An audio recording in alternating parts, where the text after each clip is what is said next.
Hello and welcome to my blog. मैं हूं अल्पेश कुमार और आप देख रहे हैं एक कुमार ट्रेल्स। तो फिर से एक बार आपका स्वागत है मेरे ब्लॉग में।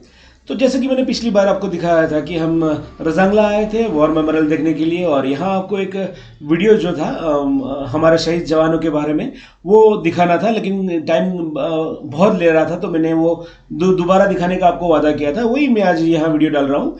तो ये आप वीडियो देखिए, और हमारे जवान जो शहीद हुए यहाँ और किस तरह उन्हें लड़ाई की वो यहाँ सब दर्शाया गया है। तो देखिए, मिलते हैं आगे।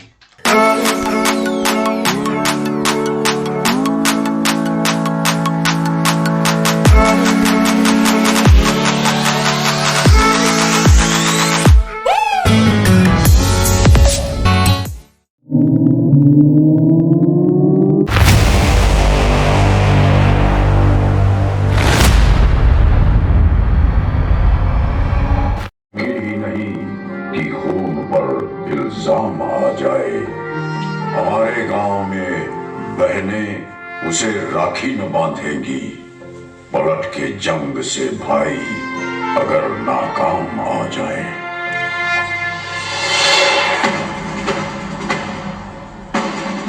मैं कैलाश कैलाश पर्वत। और आज मैं आपको एक आम बंदे की कहानी,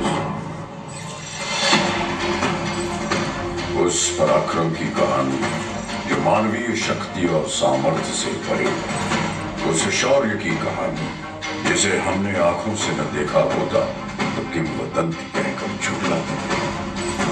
उस अदम्य साहस की कहानी जो घटते हुए तापमान के साथ और बढ़ा। उस युद्ध की कहानी जो भारत के रणबांकुरों ने आखिरी गोली और आखिरी सांस तक लड़ा।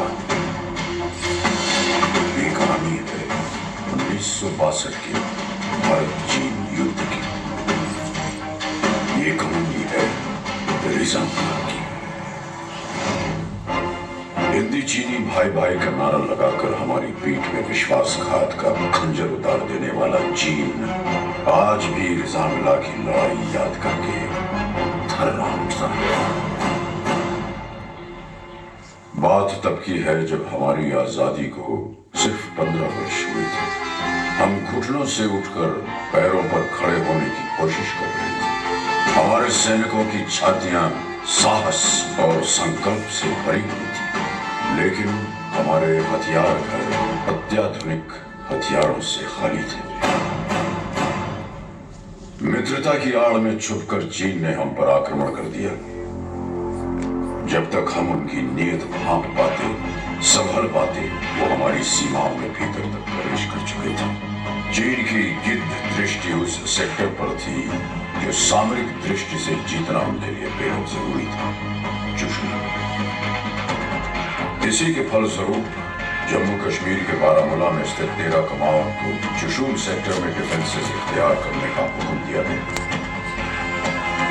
2 अक्टूबर 1962 को कमान अधिकारी लेफ्टिनेंट कर्नल H.S. ढींगरा की अगुवाई में 13 कमाओं ने ले पहुंचकर 114 इन्फेंट्री ब्रिगेड में रिपोर्ट की। 13 अक्टूबर 1962 को बटालियन चुशूल एयरफील्ड की सुरक्षा के लिए रवाना हुई तथा 24 अक्टूबर 1962 तक पूरी बटालियन चुशूल में एकत्रित हो गई। यही चुशूल की घाटियों में समुद्र तट से 16,440 फीट की ऊंचाई पर स्थित है रजांगला।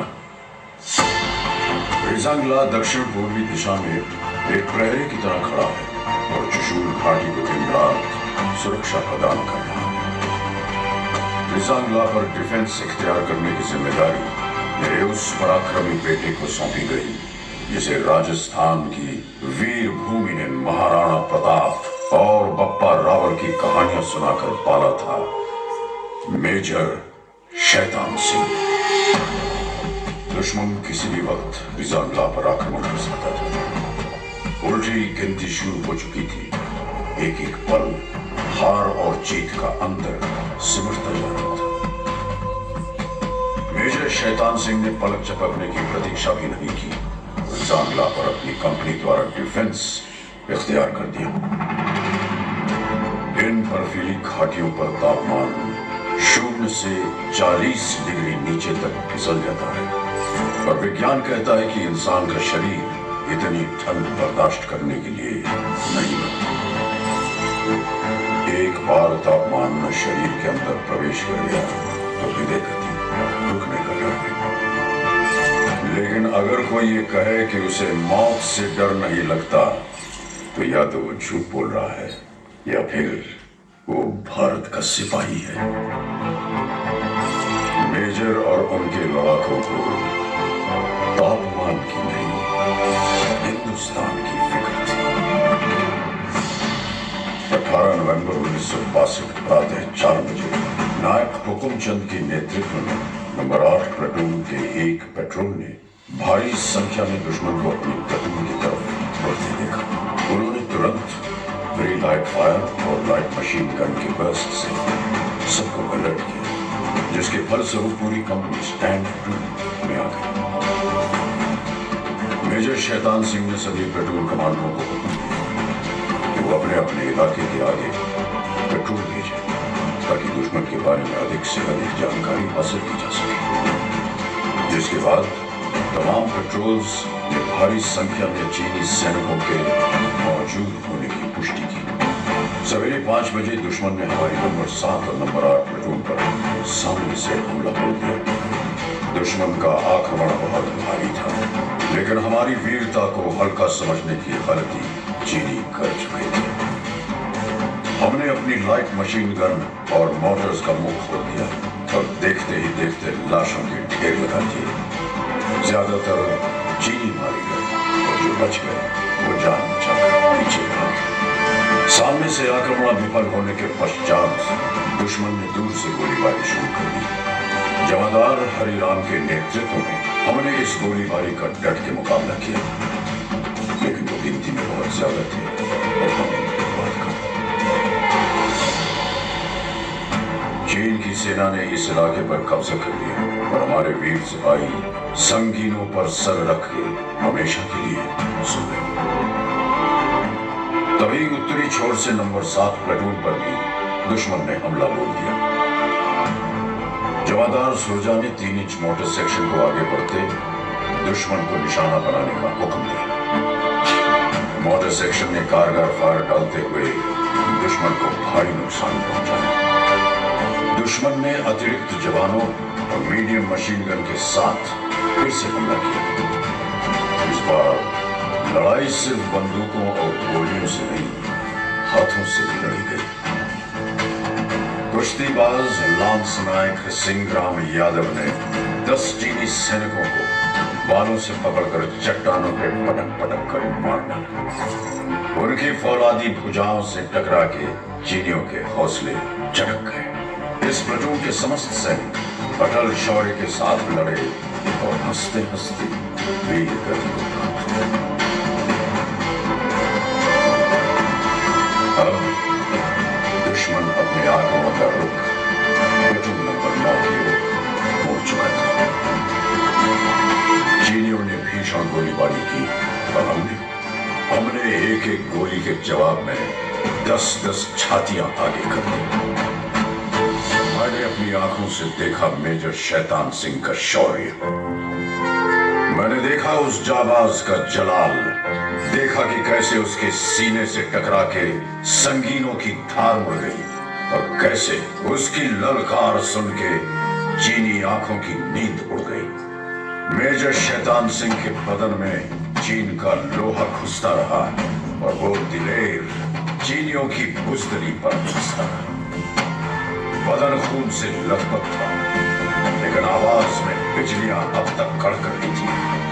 मेजर शैतान सिंह ने अपने सिपाहियों को ललकारा, काट देना या कटना, पर सौगंध है तुम्हें भारत मां की, पीछे मत हटना।